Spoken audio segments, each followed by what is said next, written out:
আজকে আমার জন্য একটা বিশেষ দিন। কারণ আজকে আমি ইংল্যান্ডের সিটিজেনশিপ লাভ করেছি।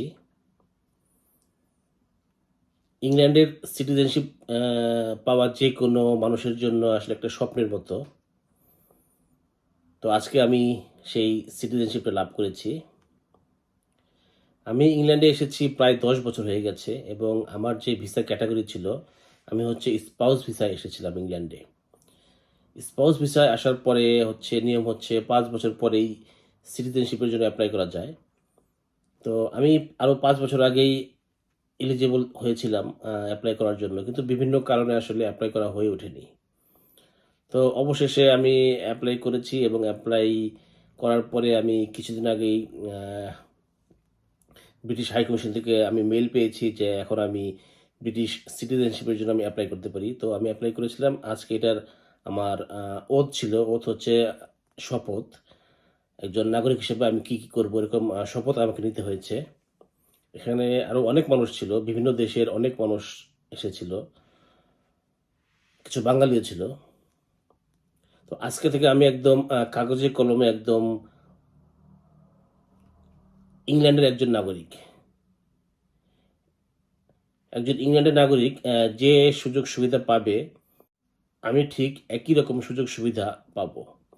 অবশ্য আমি যখন আরো ৫ বছর আগে যখন আইএলআর পেয়েছিলাম, তখন থেকেই আমি ইংল্যান্ডের নাগরিকরা যেসব সুযোগ সুবিধা পেত, আমি ঠিক সেই একই রকম সুযোগ সুবিধা পেতাম। তো এখন এটা হচ্ছে একদম আমি একদম সিটিজেনশিপ হিসেবে একদম সব সুযোগ সুবিধা পাবো এখন থেকে। আজকে যখন আমি ওথ নিচ্ছিলাম মানে শপথ নিচ্ছিলাম, তখন নিজের কাছে একটু কেমন যেন লাগছিল যে তখন বারবার শুধু বাংলাদেশের কথা মনে হচ্ছিল। আ আমি বাংলাদেশের নাগরিক, বাংলাদেশের নাগরিকত্ব আছে, তারপর আবার অন্য দেশের একটা নাগরিকত্ব আমি নিচ্ছি। তো নিজের কাছে একটু অন্যরকম লাগছিল, একটু খারাপ লাগছিল। যখন ওরা জাতীয় সঙ্গীত বাজাচ্ছিল এবং আমাদেরকে বলছিল যে ওই জাতীয় সঙ্গীতটা গাওয়ার জন্য। তখন আমার কাছে মনে হয়েছে যে এতদিন আমরা গেয়েছি আমাদের জাতীয় সঙ্গীত, এখন আরেকটা ভিন্ন দেশের জাতীয় সঙ্গীত আমাদের গাইতে হচ্ছে। এজন্য একটু মন খারাপ হয়েছিল। তো ওরা তারপরে এই শপথ নেওয়ার পর আমাকে একটা সার্টিফিকেট দিয়েছে।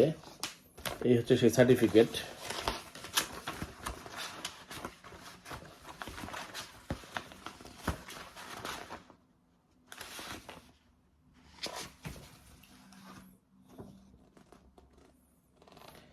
এই হচ্ছে সেই সার্টিফিকেটটা। এই সার্টিফিকেট ওরা আমাকে দিয়েছে। এখন আমি এই সার্টিফিকেট দিয়ে ব্রিটিশ যে পাসপোর্ট আছে, ওই পাসপোর্টের জন্য আমি এপ্লাই করতে পারবো। এতদিন আমার বাংলাদেশি পাসপোর্ট ছিল। এখন আমি ব্রিটিশ পাসপোর্টের জন্য এপ্লাই করতে পারবো। ব্রিটিশ পাসপোর্ট থাকলে অনেক সুবিধা আছে যে যখন বাইরের কোনো দেশে ট্রাভেল করা হয় তখন খুব বেশি সময় লাগে না, খুব বেশি ওয়েট করতে হয় না। আম যেখানে আপনার অন্য কোনো দেশের পাসপোর্ট থাকলে একটু বেশি সময় লাগে কারণ ওখানে লাইনটা একটু বেশি লম্বা থাকে। যখন দেখে যে ব্রিটিশ পাসপোর্ট ওরা এত বেশি চেক করে না। যেটা অন্য দেশের পাসপোর্ট হলে ওরা অনেক বেশি চেক করে। তো এখন আমি পাসপোর্টের জন্য এপ্লাই করব কয়েকদিনের ভিতরেই। পাসপোর্টটা আসতে হয়তো আরও মাসখানেক সময় লাগবে। এখন যদি আমি কোনো দেশে ট্রাভেল করি, যদি কখনো বাংলাদেশেও যাই, তো এখন আমি ব্রিটিশ পাসপোর্ট নিয়ে যাব। আজকে আমি অনেক খুশি যে আমি ব্রিটিশ আ সিটিজেনশিপটা পেয়েছি। এই ব্রিটিশ সিটিজেনশিপ আসলে অনেকের কাছে কিন্তু স্বপ্নের মতো। অনেকেই অনেক লক্ষ, লক্ষ টাকা খরচ করেন। আমি দেখেছি যে অনেক মানুষ আছে যারা জাস্ট ইংল্যান্ডে আসার জন্য ৩০ থেকে ৩৫ লক্ষ টাকা খরচ করেন। তাদের ভবিষ্যৎ কি হবে তারা কিন্তু সেটা কখনো চিন্তা করেন না। তারা জাস্ট শুধু ইংল্যান্ডে কিভাবে ঢোকা যাবে এর জন্য তারা ৩০ থেকে ৩৫ লক্ষ টাকা খরচ করেন এবং এই ৩০ থেকে ৩৫ লক্ষ টাকা খরচ করার পরে দেখা যায় যে অনেকেই কিন্তু তারা সিটিজেনশিপ লাভ করতে পারে না। তারা ঠিকমতো কাজ পায় না। তারপর তারা ইলিগাল হয়ে যায়। তারা অনেক মানবেতর জীবনযাপন করে ইংল্যান্ডে। এরকম অনেক, অনেক মানুষকে আমি দেখেছি, অনেক বাঙালিকেও দেখেছি। এখন মাঝে, মাঝে দেখা যায় যে অনেক বাঙালিও তারা রাস্তায় ঘুমাচ্ছে। সেদিন আমার বাসার কাছে একটা স্টেশন আছে, ব্ল্যাকওয়াল স্টেশন। ওখানে আমি দেখলাম যে বড়, বড় যে কার্টুনগুলো আছে ফ্রিজে যেসব ফ্রিজ যেটার ভিতরে থাকে যে কার্টুনগুলো, ওই কার্টুন দিয়ে তারা একটা ঘরের মতো বানিয়েছে এবং ওখানে ৩-৪ জন বাঙালি তারা এখানে ঘুমাচ্ছে। এবং তারা প্রত্যেকেই সিলেট থেকে এসেছে। আমি একটু কথা বললাম তাদের সাথে। তারা বলল যে তারা প্রত্যেকেই ৩০ থেকে ৩৫ লক্ষ টাকা খরচ করে তারা বাংলাদেশ থেকে এসেছে এবং তারা প্রত্যেকে কেয়ার ভিসা নিয়ে এসেছে। কিন্তু তাদের যে কোম্পানি, সেই কোম্পানি তাদেরকে কোনো কাজ দেয়নি। যার জন্য তারা কোনো ইনকাম করতে পারছে না এখানে এবং তারা কোনো বাসা ভাড়া নিতে পারে না। তাদের খাবার কিছু নাই। এর জন্য তারা প্রায় ৪-৫ মাস যাবৎ তারা বিভিন্ন জায়গায় রাস্তায় ঘুমাচ্ছে। কারণ এখানে কিন্তু রাস্তায়ও পুলিশ ঘুমাতে দেয় না।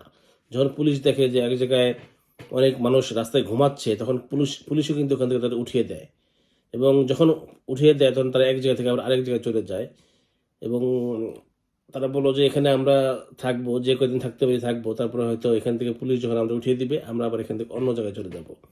তো আমার দেখে আসলে খুব খারাপ লেগেছিল। আমি তখন তাদেরকে ১০ পাউন্ড দিলাম যে কিছু খাওয়ার জন্য এবং বললাম যে, "আসলে আপনারা এখন কি করবেন? আপনাদের তো কোনো ভবিষ্যৎ নাই। আপনারা এর থেকে ভালো বাংলাদেশে চলে যান।" তখন তারা বলল কি যে, "আমরা যদি মরেও যাই, আমরা আর বাংলাদেশে যাব না। যদি মরেও যাই, আমরা এখানেই মরতে চাই।" কারণ এত টাকা খরচ করে আমরা বাংলাদেশ থেকে আসছি যে আসলে বাংলাদেশে ব্যাক যাওয়ার মতো পরিস্থিতি এখন আর নাই। আমরা আমাদের যত জমি-জমা ছিল, তারপরে হচ্ছে যত সম্পত্তি ছিল, সব বিক্রি করে আমরা ইংল্যান্ডে এসেছি। এখন যে পর্যন্ত আমরা এখানে লিগ্যাল না হতে পারবো, সেই পর্যন্ত আমরা আর বাংলাদেশে ব্যাক করব না। এখন আল্লাহই জানেন যে তারা কবে লিগ্যাল হবেন, তারা কবে কাজ পাবেন। আ নতুন যে গভর্নমেন্ট আসছে তারা যারা অবৈধ লোকজন আছেন তাদের ব্যাপারে কি সিদ্ধান্ত নিবেন সেটাই আসলে এখন সময়ের ব্যাপার। সময় আসলে দেখা যাবে যে যারা অবৈধ আছেন তাদের কি অবস্থা হয়।